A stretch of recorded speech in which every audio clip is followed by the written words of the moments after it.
Assalamualaikum warahmatullahi wabarakatuh. Dan bertemu lagi kita dalam sembang santai Miftahul Melayu. Dan apa khabar tuan-puan dan abang, kakak, adik yang mengikuti dan terus-menerus mengikuti sembang santai live Miftahul Melayu. Assalamualaikum Ustaz. Apa khabar hari ini? Salam. Ada orang tak jumpa hari-hari sini. Harap orang tak jumpa. Elok perlu biar kami jemput tiga lain.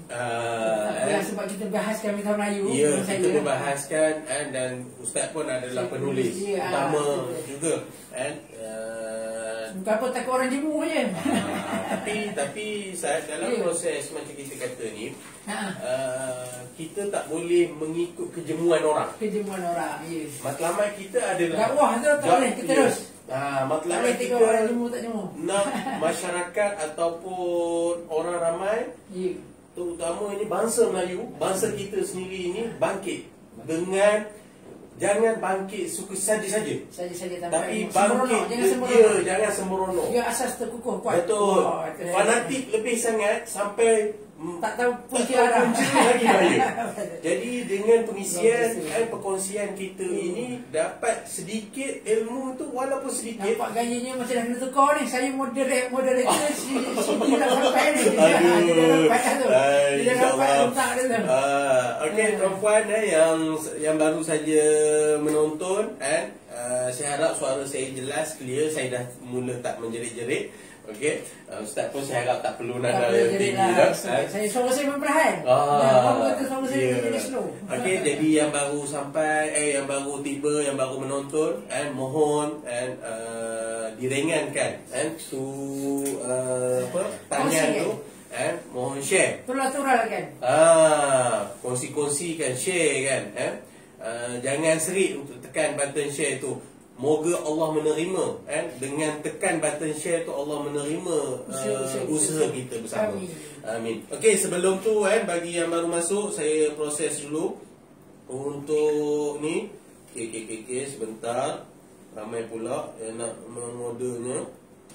Okey, saya dah silent. Okey, saya pun dah masuk dalam ni. Okey. Alright, harap tak ada apa-apa. Okey, jadi tuan-puan, sebelum kita meneruskan ke tajuk berikutnya, sembang santai kita ni, tajuk hari ni kita yang ada buku boleh lihat, kita nak pergi kepada tajuk Melayu Bangsa Pedagang. Okey, tapi sebelum itu saya ingin war-warkan bagi yang dah ada e-book ataupun buku fizikal, boleh lihat di muka surat Melayu Bangsa Pedagang. Kalau Ustaz tengok di situ, tak silap saya, muka surat 24 Ustaz. Melayu Bangsa Pedagang 24. Ya, 24.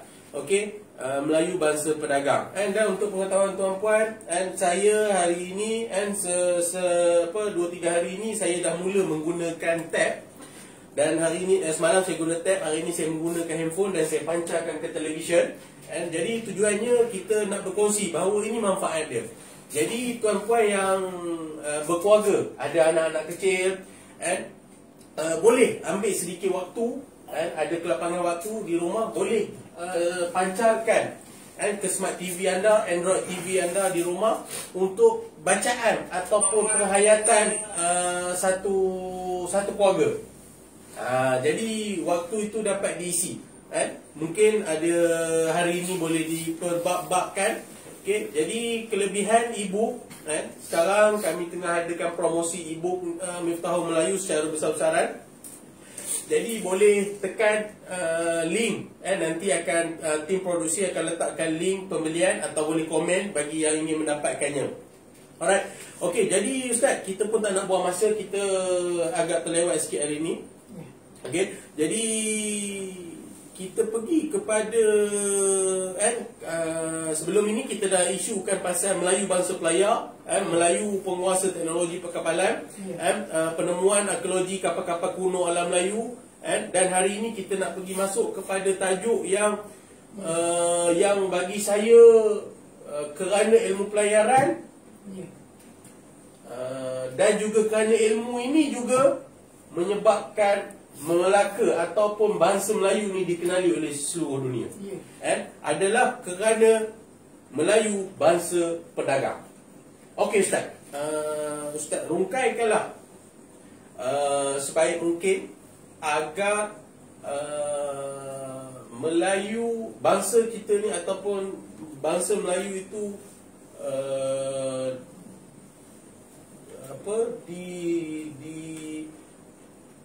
dikategorikan hebatnya, sehingga bagi saya kalau dipanggil bangsa Melayu, bangsa pedagang ni, maksudnya kita mengikut seperti mana seruan Nabi ataupun sahabat Nabi yang berdagang itu. Okey, yang sebenarnya kalau dikatakan bangsa Melayu, bangsa pedagang, orang akan bertanya, habis bangsa lain tidak berdagang ke, bangsa Arab tidak berdagang ke? Tidak, bangsa lain pun memang pedagang juga. Ya.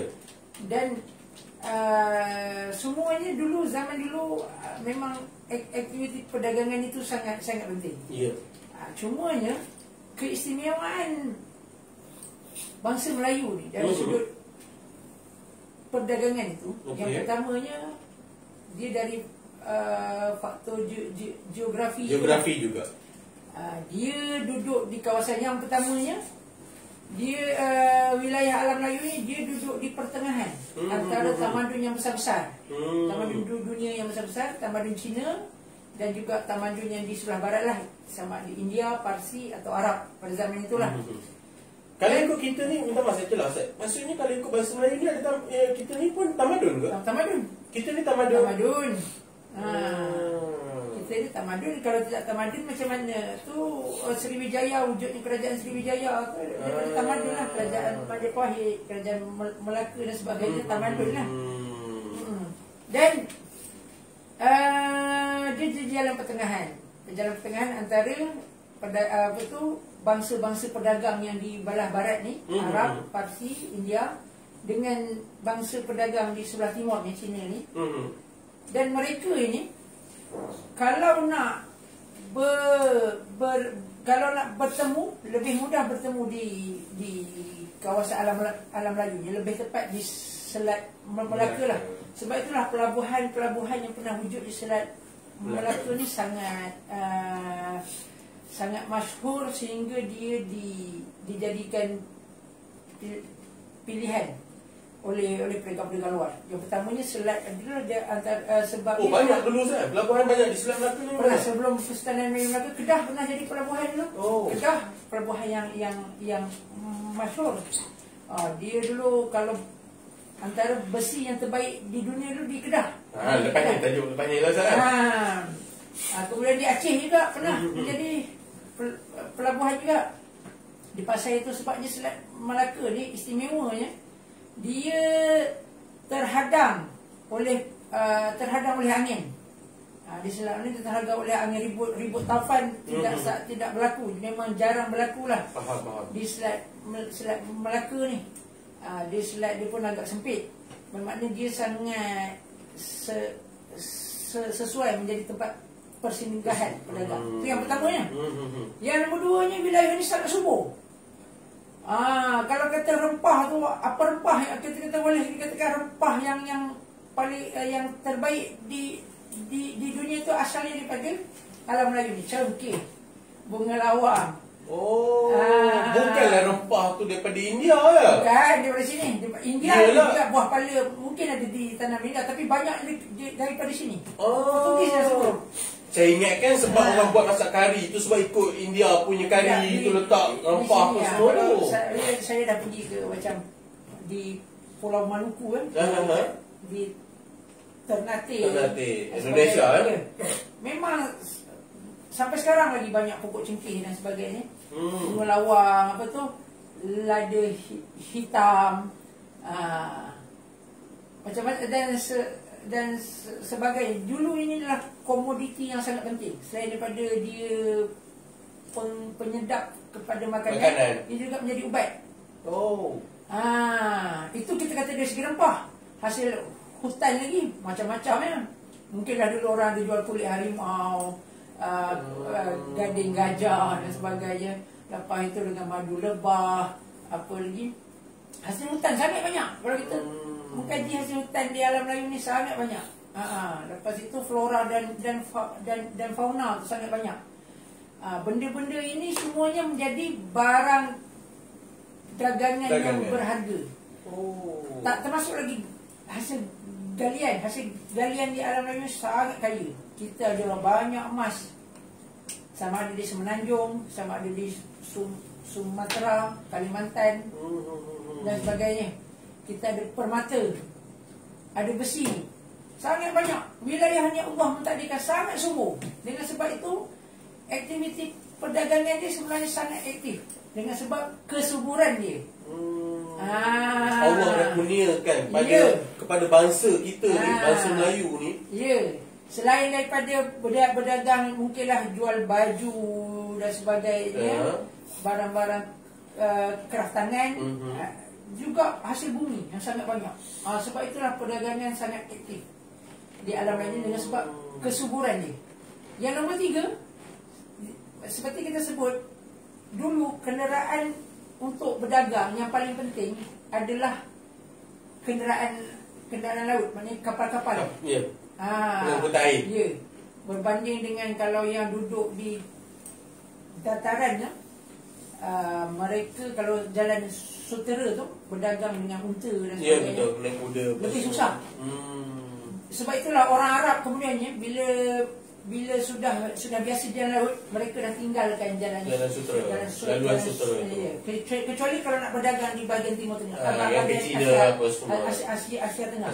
Kalau nak ke timur China pun mereka dah tak tahu. Dah mula ikut air dah. Ikut air lebih mudah, lebih cepat. Lebih mudah, lebih cepat dan lebih selamat. Berbanding dengan ikut jalan darat. Yelah, kalau kita tengok cerita kungfu tu, laluan sutera tu ada je apa tu, perompak apa semua. Tapi laut pun ada, tetap ada kan. Tapi masa tu mungkin laut tak mahir sangat lagi. Masa tu tidak ada laut. Ada laut pun di bahagian tengah tu lah, laut yang deadlock lah, laut yang dikelilingi macam apa tu, laut hitam macam tu lah. Banyaknya tasik-tasik lah. Maknanya kalau kita katakan laut luas tu, memang kawasan daratan tu tidak ada laut luas lah. Itu sebab yang menyebabkan bangsa ini sangat aktif dengan perdagangan, sehingga kan kerajaan yang wujud di alam Melayu ni, sama ada zaman Hindu Buddha seperti Sriwijaya atau Majapahit, ataupun Islam seperti Malaka, Aceh dan Banten, dia jadi kerajaan yang kaya raya dengan sebab kekayaan hasil bumi tu, hasil mahsul itu. Yelah, bayangkan ni, dia ada emas, dia ada perak, ada permata, lepas tu ada pula kulit harimau, ada pula tembaga lagi. Kalau kita tengok, kalau saya balik ke kampung, tengok nenek saya punya, arwah nenek saya punya peralatan-peralatan seperti kuali, sudip, apa semua tu banyak daripada tembaga. Hasil pun lagi timah. Hasil bumi di bawah bumi pun dah kaya, atas bumi pun kaya, di laut pun kaya. Ini yang kurniaan Allah pada. Sampai hari ini juga, walaupun emas apa semua dah kita kurang, tapi Allah anugerahkan minyak pula, petroleum sangat banyak di alam. Kalau kita tengok di Terengganu, di Sabah, di Sarawak, di Kalimantan, di Sumatera, ini semua kawasan-kawasan minyak ni, kaya dengan minyak. Sehingga kan kalau masa saya pergi ke Laut Sumawi, orang Laut Sumawi beritahu bawah tanah ni penuh dengan gas ni, penuh dengan minyak ni. Tapi belum lagi di itu yang macam yang ada hari tu viral, terpaculnya minyak daripada daratan tu kan. Bukannya laut kan, daratan, daripada tanah ni dah terpacul dah. Sebab kalau kita tahu, sebab perdagangan dia sangat aktif tu. Yang pertama, kedudukan alam Melayu tu duduk di tengah-tengah antara pedagang-pedagang yang tamadun yang besar-besar ni. Nombor 2-nya, sebab hasil bumi ya. Dan nombor 3 tu apa tadi, dengan sebab kepakaran dalam pelayaran. Nombor 4 sebab itulah tu tadi, dia wilayahnya sangat aman daripada monsun apa semua tu. Sebab itulah golongan-golongan pedagang asing, Arab, Parsi, India dan Cina ni sangat suka berdagang ke alam Melayu ni.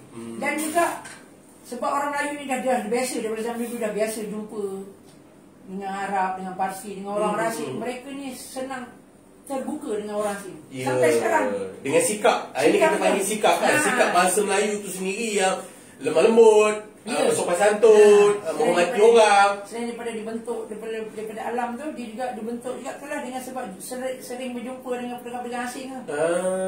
Sebab wilayah ni sangat senang dikunjungi.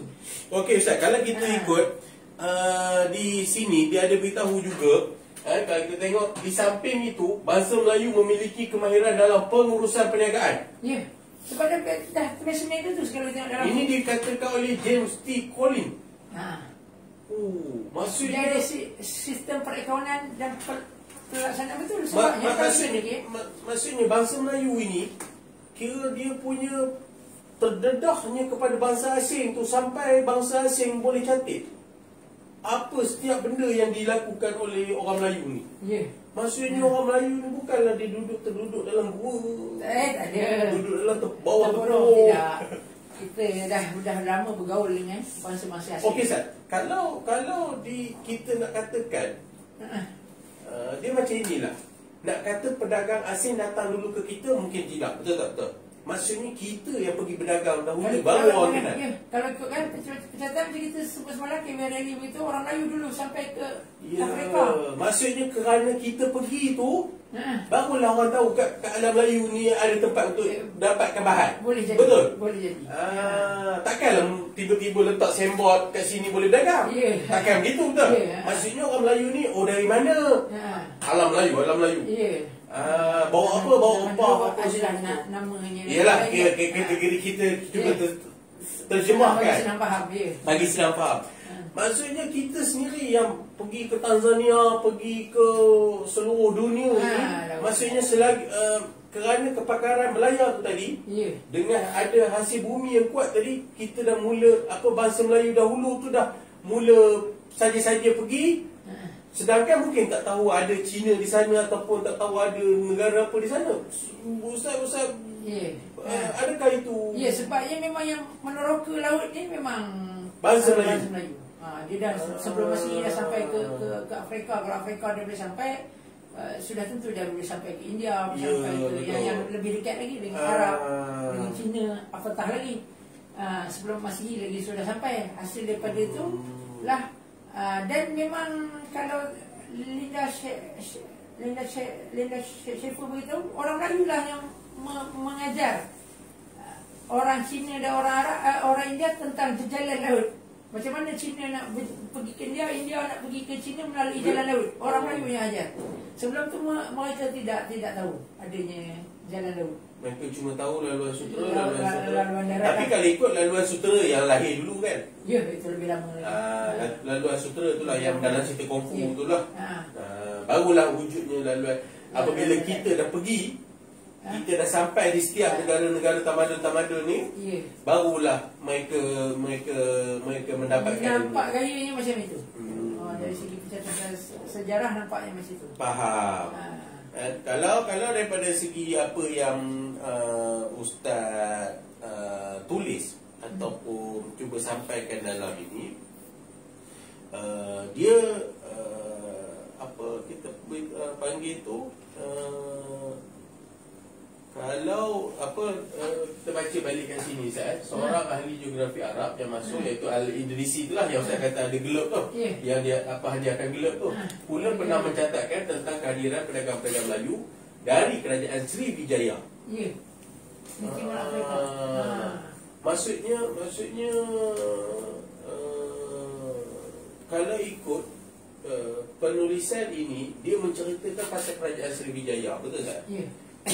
memang kita ada tajuk bahagian kerajaan-kerajaan tu nanti. Adakah kerana kepintaran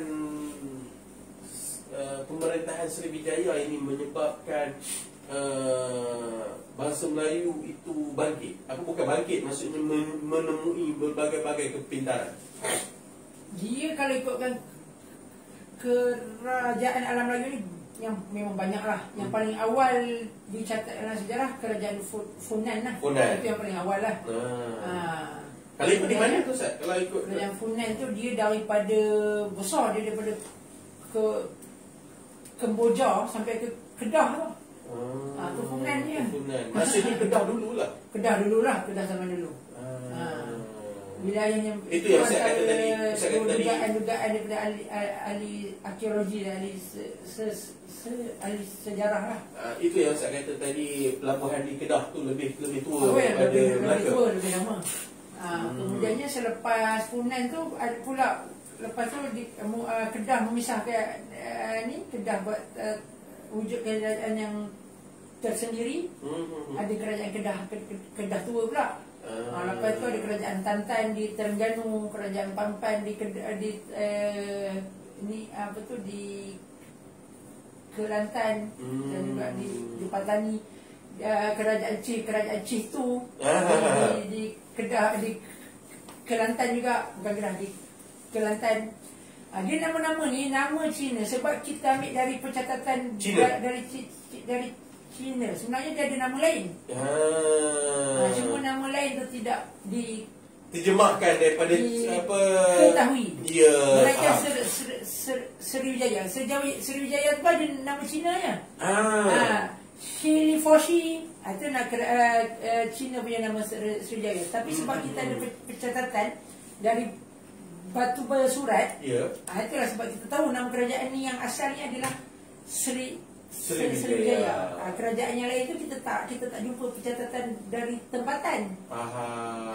Maksudnya kita dengar daripada cerita luar. Cina tu sebab nama-nama Cina tu Funan, melainkan Kedah tua. Kedah tua pun Cina sebut Cengcha. Cengcha. Okey, kalau ikut di bahagian bab kandungan ni pun kita dah boleh nampak Ustaz. Funan, Kedah Tua, Cih Tu, Tantan, Langkah Sukar, Sriwijaya, Majapahit. And itulah lastnya. Ini kita kata kerajaan sebelum Islam lah. Yelah, sebelum Islam punya last. Sebab lepas pada tu dia dah panggil Kesultanan Melaka kan. Lepas tu zaman Islam. Majapahit ni kerajaan yang terakhir lah sebelum Islam. Sebenarnya banyak lagi kerajaan-kerajaan yang ini makin yang kecil-kecil lah. Banyak lagi kerajaan Kutai ada di Kalimantan. Kerajaan Mataram Hindu pun ada. Banyak lagi sebenarnya. Ini saya ambil yang sebahagian lah, yang sebahagian daripada kerajaan yang masyhur lah. Baik tuan-puan yang sedang menonton live ini ataupun yang menyaksikan live ini, kita masih lagi dalam bab 1, Alam Melayu sebelum kedatangan Islam. Tadi kita Ustaz Hasan dah berkongsi melalui Melayu bangsa pedagang, dan juga masukkan sedikit-sedikit mengenai kerajaan-kerajaan yang terawal dan yang kategorikan besar, kerajaan yang agak besar yang disenaraikan. Tuan-puan boleh membaca secara detailnya di bab 1 di muka surat daripada 16 hinggalah ke muka surat kalau ikut 46. Dalam tu akan diceritakanlah bagaimana alam Melayu, bagaimana kita bangsa Melayu ni sebelum kedatangan Islam. Bukannya sebuah bangsa yang ketinggalan, bukan sebuah bangsa yang tak berilmu, bukan sebuah bangsa yang miskin, papa kedana, duduk atas pokok apa semua. Okey, Ustaz, kalau ikut bagi yang sedang menyaksikan, terima kasih. Maaf jika saya tak dapat nak kita cuba nak pelajukan. Walaupun hari ini kita, tak silap saya, banyak live yang sedang berkumandang. Tak silap saya hari ini pun Ustaz Abiliu berusaha untuk menolak, kita bukan menolak, cuba menyelesaikan masalah dia pun ada buat live apa semua, tapi macam kita kata kita tak boleh ikut orang. Kita kena ikut apa yang telah kita rancangkan. Okey Ustaz. Kalau daripada segi di muka surat di bab 1 juga Ustaz, kita ada agama di alam Melayu sebelum Hindu Buddha Ustaz. Kita boleh pergi ke muka surat 29. Tuan-puan yang ada e-book ataupun yang ada buku, boleh kita sama-sama selak ataupun scroll. Bila dia pakai e-book ni senang je scroll. Kita pergi ke muka surat okey, tadi kedatangan agama Hindu Buddha. Sebelum itu ini ya. Okey, kita pergi kepada agama di alam Melayu sebelum Hindu Buddha Ustaz. Maksudnya sebelum Hindu Buddha tak ada agama lagi Ustaz? Ada. Kita ada agama. Inilah moyang lah. Kalau kita panggil sebagai apa tu? Dia ada agamanya, antaranya yang jelas. Dia kalau antara yang masyhurnya adalah agama Kapitayan. Kapitayan ni adalah agama Melayu yang sebelum Hindu Buddha. Dan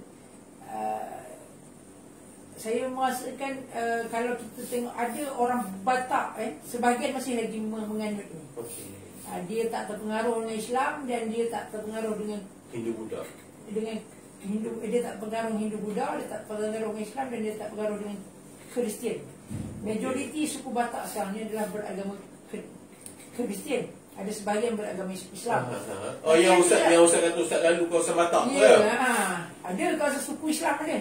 Saya ada jumpa orang-orang Batak yang beragama Islam.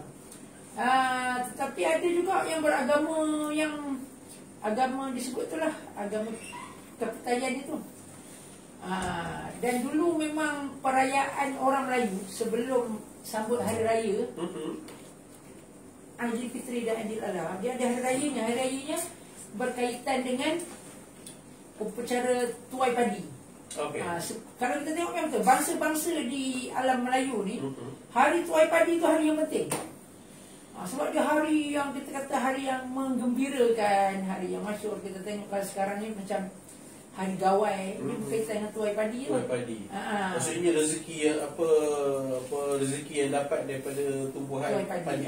Sama juga dengan, saya tak tahulah di apa tu suku Kadazan pesta keamatan. Dia adalah menyambut yang berkaitan dengan tuai padi tu. Main dengan orang kata alam ni. Ya. Sebab aktiviti peristiwa tuai padi itu adalah peristiwa yang penting, peristiwa yang menggembirakan. Sebab itu kita dah dapat rezeki dapat dulu beras itu kan penting. Iyalah, faham. Satu penting. Bila dapat tuai padi itu dia memang betul. Sebab itulah hari raya orang Melayu dulu, hari rayanya dia hari tuai padi. Dia ada nama dia tu. Hari tuai padi tu. Bila masuk Islam barulah kita tak merayakan hari tuai padi tu. Hari raya kita adalah hari-hari Islam lah. Iyalah. Setelah Islam datang dan hari yang Aidilfitri, hari yang Aidiladha, kita juga menyambut yang lain lah. Maulud Nabi, Tapi kalau sebelum itu kita ada perayaan. Bila kita ada perayaan, mana kita ada kitanya agama tu. Dan dulu Tuhan kita Hyang namanya, Hyang. Kita punya nenek moyang lah. Bukan Tuhan kita. Nenek moyang kita lah dulu. Kita sekarang pun kalau sebut kita dulu nenek moyang kita agama Hindu Buddha pun kita dah mula marah. Padahal sebelum itu ada lagi agama Hyang tu. Nama tu Tuan tu Hyang Itu sebab perkataan sembahyang tu. Sembahyang tu adalah sembahyang. Sembah Tuhan, sembahyang. Tapi lama-lama perkataan itu tidak salah sebab dia sudah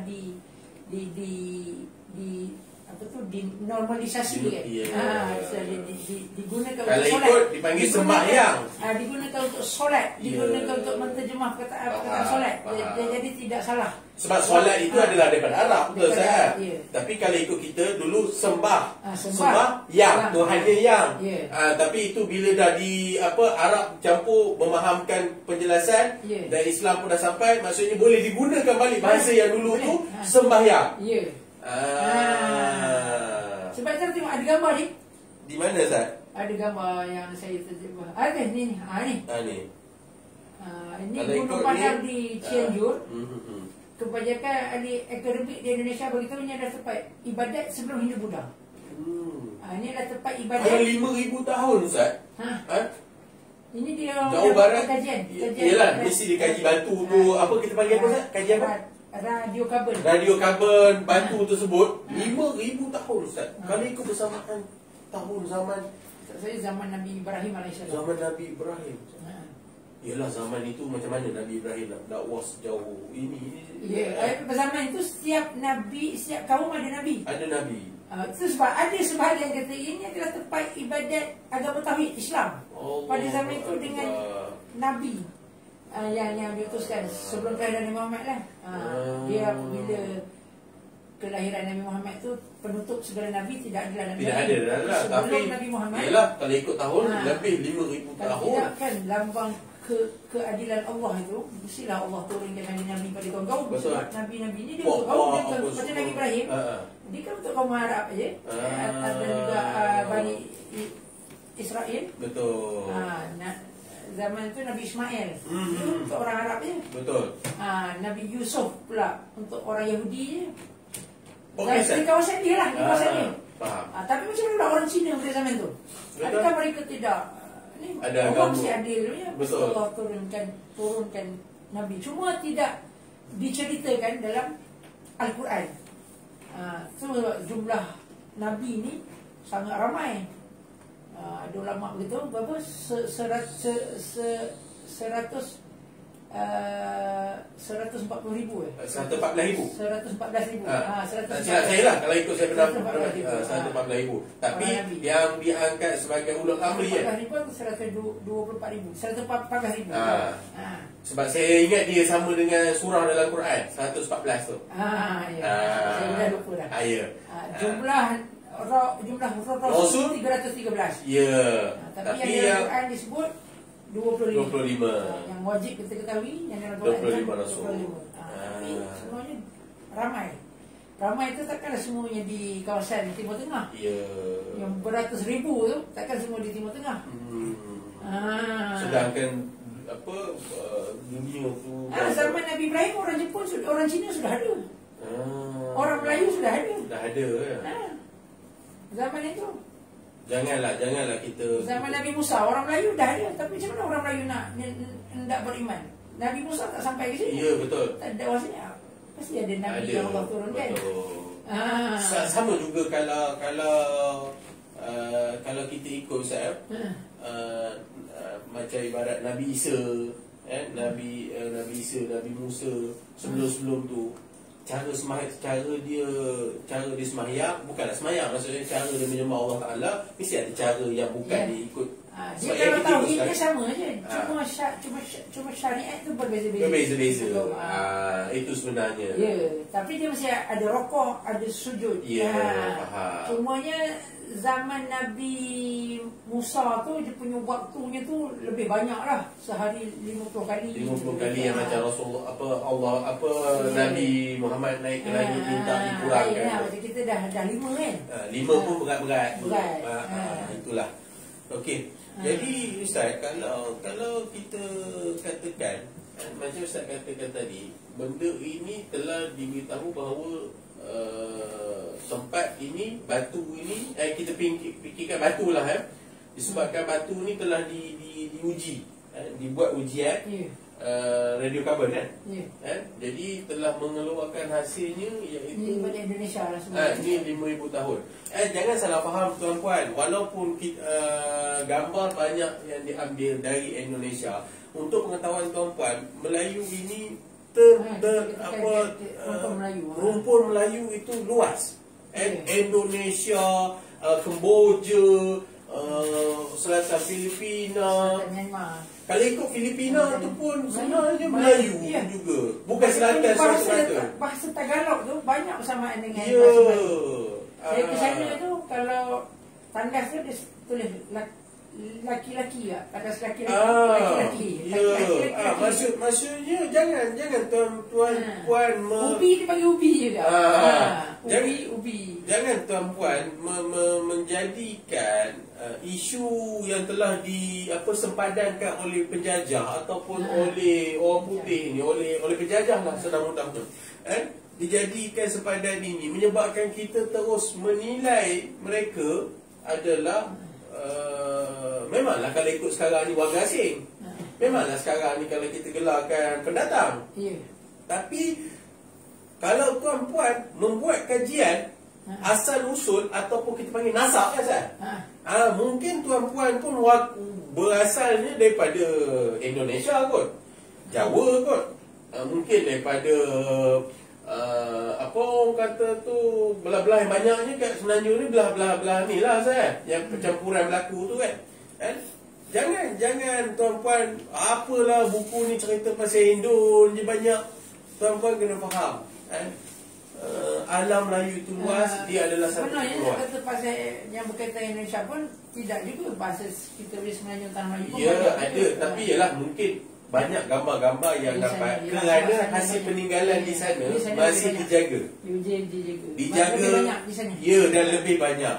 Sebab kalau kita nak bubuh gambar Eva Mosa dengan kapal penjajah punya kapal Flora di Lama tu penjajah punya.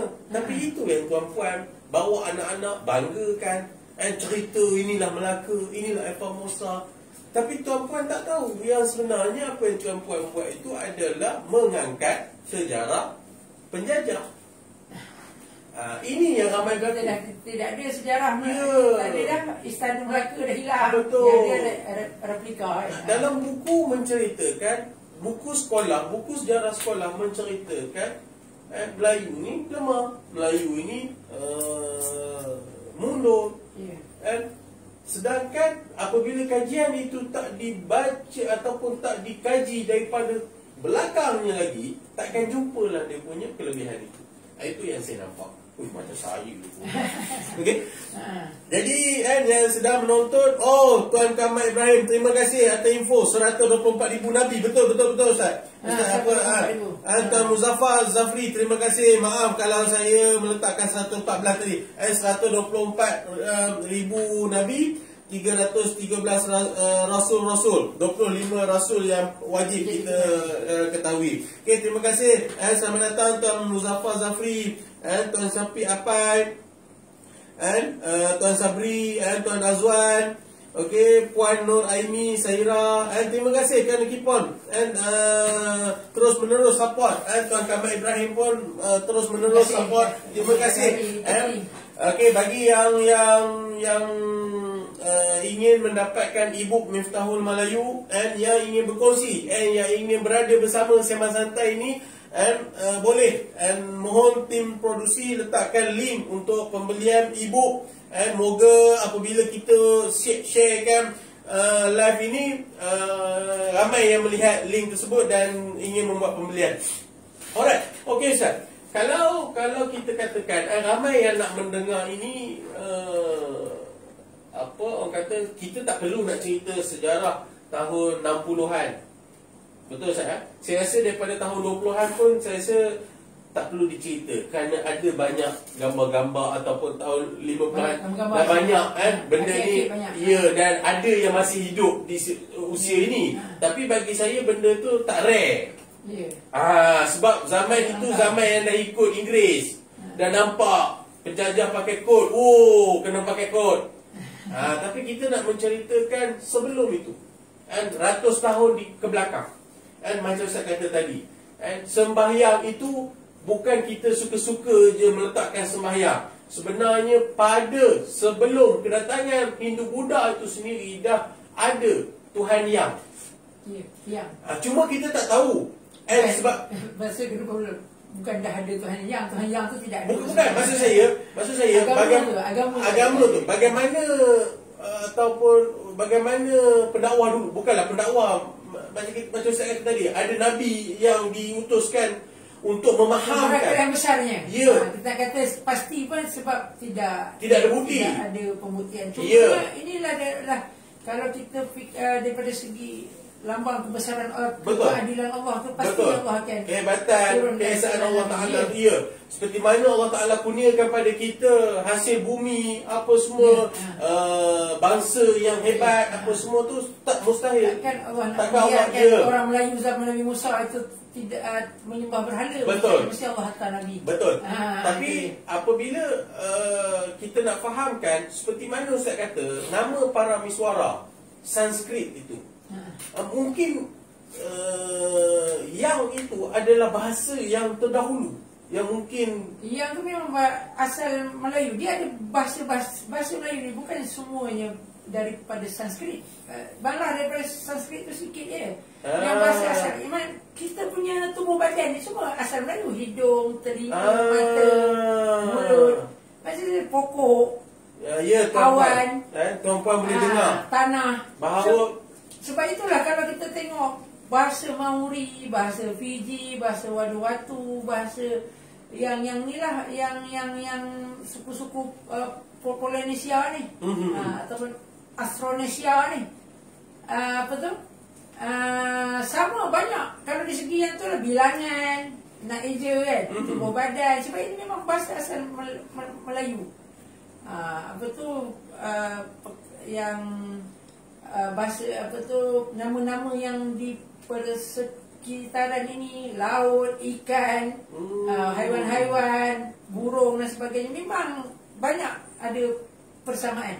Kalau itu memang asal Melayu lah, bahasa yang asal bahasa Melayu. okey, tuan-puan, jangan merasakan kita ini hidup dijajah, kita ambil terjemahan daripada Arab ada orang ataupun kata Inggeris. dulu, asal Melayu kalau bahasa yang betul-betul bahasa Melayu ada 3 je. Pernah dengar tak? Babi, lagi 2 dia saya tak ingat apa dia. Ada dulu yang pernah mendakwa itu. Itu je perkataan Melayu. Itu Yang Melayu pandai sebut. Yang ataupun itulah perkataan bahasa Melayu yang asli. yang berjaya dipikirkan. Ya, yang lain semua daripada luar. Astaghfirullahalazim. Itu merepek mustahil sangat. Itulah berbalik macam mohon tim tolong tekan pin Tapi pada link tersebut. Sebelum pengaruh Hindu-Buddha, sebelum Sanskrit sampai di sini, tapi orang Melayu tak bersembah. Tak cakap. Dia tak pandai. Itu Dia je. tak pandai nak sebut pokok macam mana. Tak pandai nak sebut ikan macam mana. Macam mana nak berdagang? Macam nak berdagang, macam mana dia nak bersembang dengan anak isteri dia. Lihat tuan-puan, terlalu kita ya Allah, maksudnya sejarah kita ni Ustaz, bukannya dihapuskan, malah diperkotak-katik lagi yang saya nampak.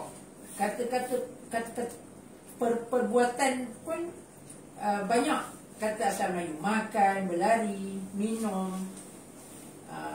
panjat. Ini bahasa asal Melayu. Bukan Sanskrit, bukan Arab, bukan apa. Dia bukan bahasa yang diterjemahkan Ustaz. Bukan, bahasa asal. Jadi kalau kita nak tahu asal tak asal, kita tengok semak yang di suku-suku Polynesia tu banyak. Suku-suku di luar sana. Ya, Suku banyak sama. senang ceritanya bahasa Melayu yang berhijrah. Contohlah kita ambil lah. Kalau Maori kan, Maori ni jauh lah. Maori sebut balai apa dia? Dia sebut marai. Jadi sama-sama tu. Balai tu memang budaya Melayu asal. Perkataan balai tu perkataan asal Melayu. Sebut balai raya kan.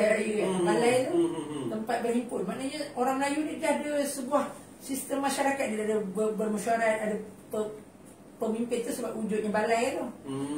Dan perkataan balai tu bukan perkataan Sanskrit, bukan perkataan Arab, bukan perkataan apa, memang perkataan Melayu.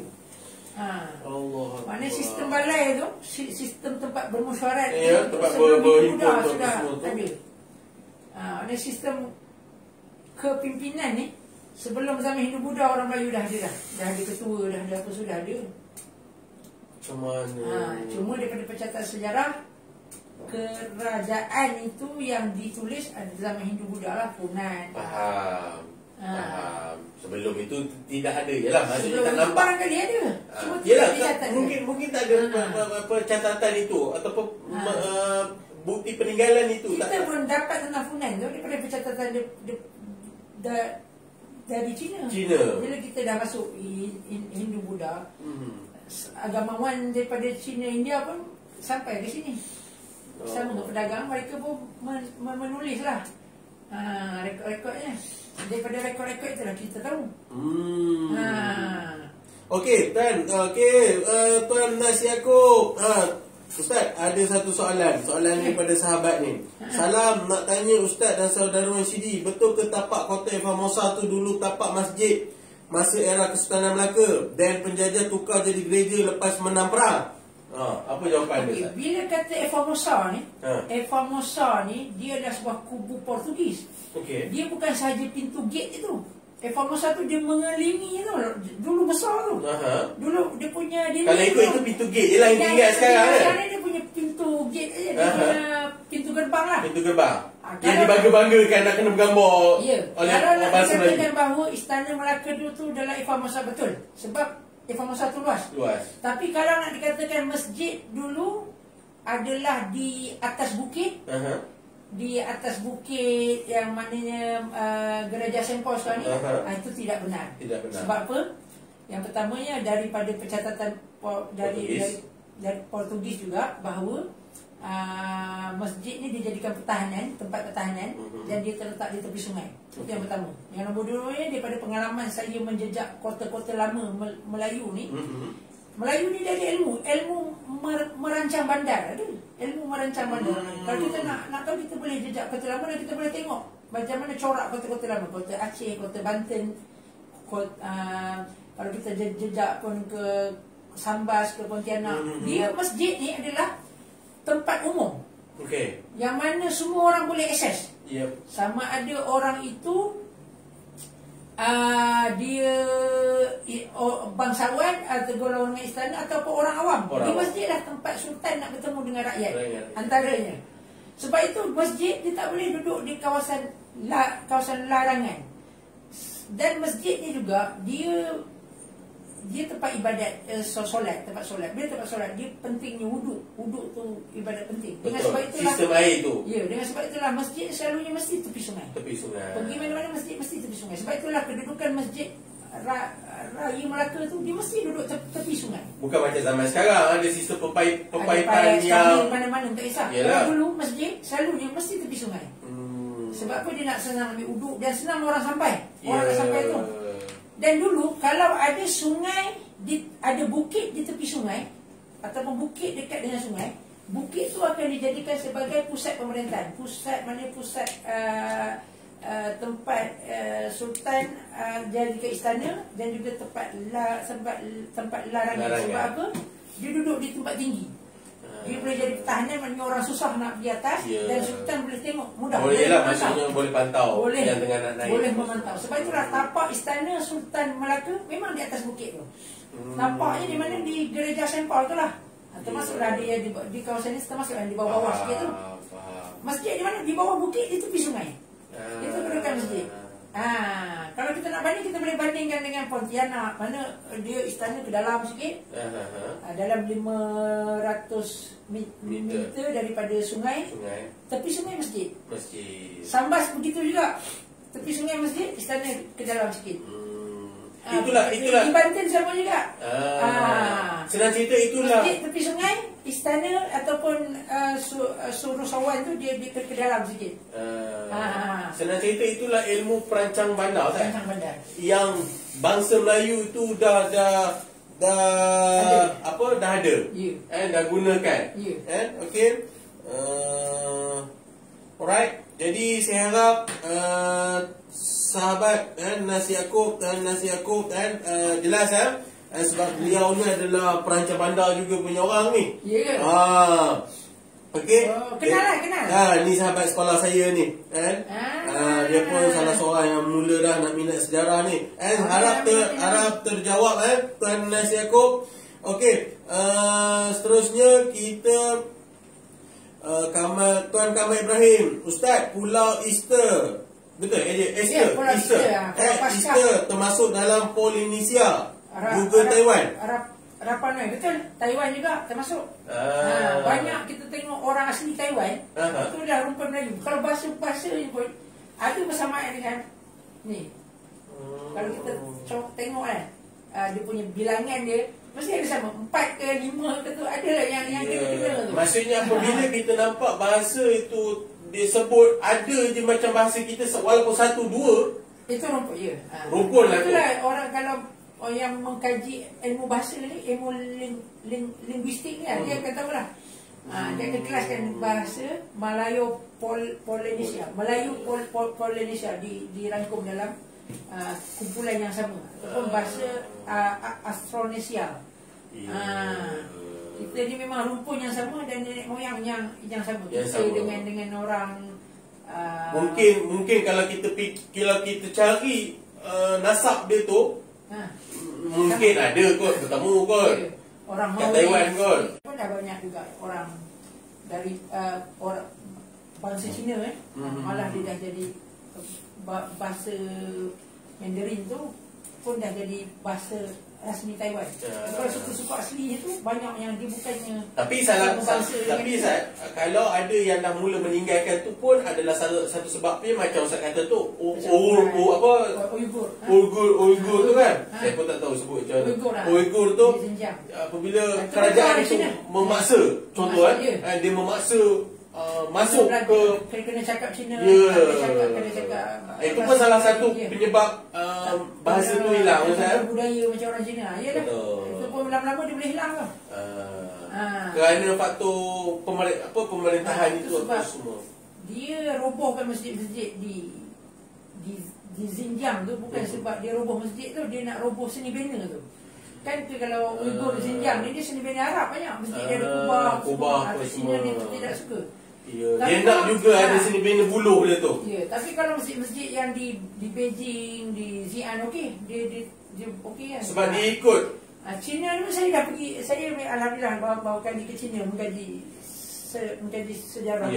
Dia ada suku Islam yang beragama Islam yang terbesar, suku Hui. Suku Hui ni dia memang macam Cina juga lah. Memang berbudaya Cina. Dia banyak di Ningxia, di Xi'an, di Beijing, di Guangzhou, di tempat-tempat ini banyaknya suku Hui. Dia pun masjid pun macam kalau tengok sini macam tokong lah. Seni bina tu lah masjid tu. Dan dia pun hidup macam budaya Cina, makan pakai chopstick apa semua tu. Itu pemimpin Cina okey.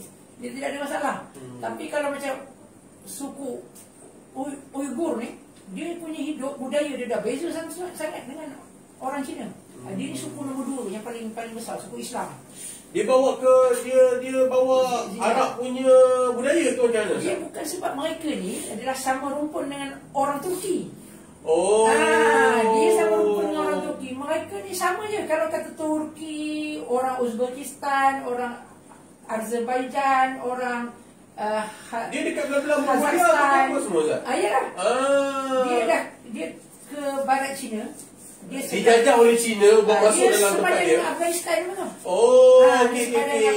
Sepadan dengan saya Turkmenistan. Yang banyak berlaku ni kerana negerinya tu dia punya sepadan tu ujung tu Ustaz. Macam ibarat Patani. Patani belah Kelantan, Melayu apa semua. Itu yang kita boleh nampak. Patani tu sepatutnya di sini lah. Tapi kalau kita panggil dia punya kedudukan itu di tengah-tengah negara tersebut, tak ada jadi apalah. Selatan Thai ni pun kerajaan Thai pun dibuat sama macam Cina ya. Faham. Siamisasi. Pensiaman. Kalau kita tengok orang Melayu yang di pantai barat ni, belah apa ni? Yang pantai barat ni belah Songkla. Bukan Songkla pantai timur. Yang pantai barat belah Krabi, Terang apa ni. Banyak tak boleh cakap Melayu lah. Dia orang Melayu tu. Orang Melayu sama. Kalau budaya pun masih sama. Tapi tak boleh cakap Melayu lah. Tapi yang belah pantai timur ni masih banyak lagi lah. Patani, Naratiwat. Tapi Ustaz, Melayu lagi lah. kalau ikut dalam buku Miftah Melayu pun Ustaz ada memberitahu bahawa budaya, syarak, apa semua ni benda yang apabila Islam sampai ada part yang boleh diterima oleh agama Islam itu, jadi tak perlu diubah apa semua. Tapi kita Islam tu bukan menghapus keadaan. Kita bukan nak cerita pasal benda sesuatu, nanti kita akan sampai juga. Cuma macam Ustaz kata tadi, dia berbangsa Cina, dia berbangsa Cina, budaya itu. Ini yang banyak kita orang Melayu, bangsa Melayu tengah lakukan. Betul Ustaz? Macam mana? Berbangsa Melayu tapi membawa masuk budaya-budaya luar. Iyalah. Bukan kita kata benda tu salah. Macam saya kata tadi, pakai baju tak perlu nak pakai terkolok, baju Melayu bersampai berbusana lah, senang ceritanya. Itu budaya. Tapi ini membawa masuk budaya luar dan mengamalkan masalah, dan malah mengesyek-ngesyek kan. Dan meninggal, yang penting dia mengabaikan dan meninggalkan budaya sendiri. Itu tidak baik. Tidak baik. Itu yang banyak berlaku sekarang. Dia seolah tidak mensyukuri kurniaan Allah. Ya. Okey tuan-puan, alright, jadi thank you atas pencerahan. Baik Tuan Nas, Ustaz boleh ulas berkenaan Melayu campur, nak tahu ke? Nampaknya masa tak mengizinkan. Kita sambung esok, mungkin boleh cerita pengalaman saya lah.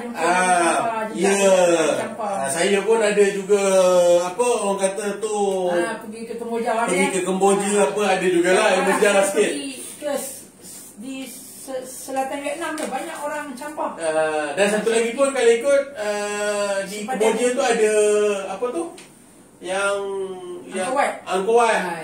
Itu pun hebat juga tu. Okey, jadi insya-Allah kalau tu Tuan Nas Yaakob Syah esok boleh follow pukul 12 boleh ikuti kami lagi di live ini. Okey Ustaz, kalau ikut kita dah 1:10 minit. Sejam dah Ustaz. Sekejap je Ustaz. Benda baik ni, benda ilmu ni kalau share, bersembang ni sekejap je. Kalau ada kopi depan ni, sejak habis kopi kita. Hari ni Ustaz kita lupa bawa kopi. Okey, Tuan Taqiyuddin Tabrani, macam kota Melaka ke? Allah, ini orang hebat saja buat tanya ni. Ini orang ada ilmu saja buat tanya. Lama dah tak jumpa. Lama dah tak jumpa. Okey, harap Allah Taala mengangkatlah wabak Covid ini dan kita boleh jumpa kembali, boleh meneruskan kajian-kajian ataupun perkongsian-perkongsian yang lebih. Kita buat perkongsian di lapangan pula, sebab tim produksi kita pun makin cuba memperkemaskan lagi kita punya sesi ni. Okey, jadi bagi tolong tim produksi tolong pinkan atau ulang balik link pembelian e-book e-book Miftahul Melayu. Kalau tuan-puan tengok yang tengah saya pancarkan ke televisyen ni, jadi boleh tuan-puan membaca ataupun menunjukkan gambar-gambar ataupun sumber-sumber yang mungkin boleh menyebabkan generasi kita ataupun anak-anak kita minat membaca ataupun mengambil tahu ataupun cakna, kerana faktor buku ini diwujudkan dengan bergambar, berilustrasi, ada timeline, ada peta minda, ada peta. Jadi di situ mungkin boleh menyebabkan generasi kita ataupun anak-anak yang bukan dalam orang kata usia yang agak tinggi, agak tinggi, yang boleh mendatangkan keseronokan. Di atas faktor melihat gambar, kerana gambar-gambar itulah yang menyebabkan generasi baru ni boleh jatuh cinta. Okey, saya rasa setakat ini sahaja hari ini. InsyaAllah esok kita mungkin pergi ke kerajaan Hindu Buddha, boleh Ustaz? Sebab tadi kita dah bercerita pasal tu. Kalau ikut banyak, kita pun terpaksa skip juga. Sedar-sedar baru satu tajuk pun dah sejam habis. Saya harap saya ucapkan ribuan terima kasih kepada yang menonton. Tuan Sabri, apa khabar Kuala Lumpur Tuan Sabri ya? Okey, jadi macam saya kata, yang baik tu datangnya daripada Allah Ta'ala, yang buruk tu datang pada saya. moga Ustaz saya diberikan kesihatan lagi, boleh untuk mengadakan lagi sembang santai ni. Dan untuk pengetahuan tuan-puan semua, sembang santai ni akan berterusan tak kira hari. InsyaAllah. Pukul 12 hingga jam 1 mungkin lajak. Sampai satu suku baru boleh bawa kepada 1.30.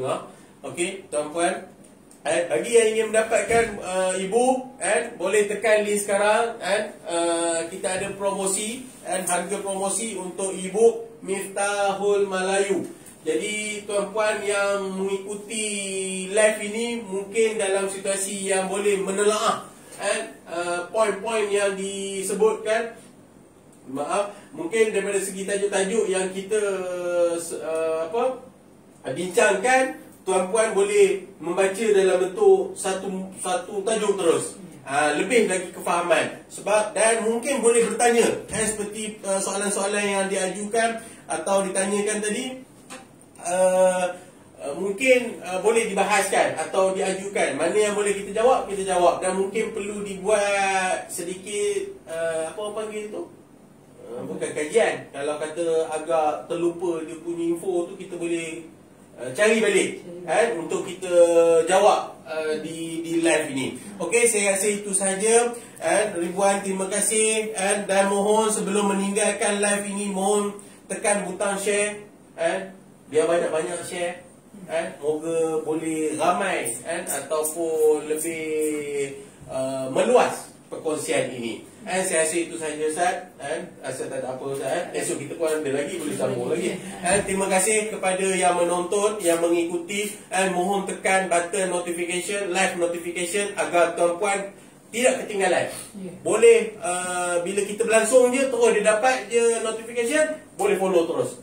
Lebih dimudahkan. Alright, saya rasa itu sahaja untuk hari ini. Sekian. Assalamualaikum warahmatullahi wabarakatuh. Waalaikumsalam.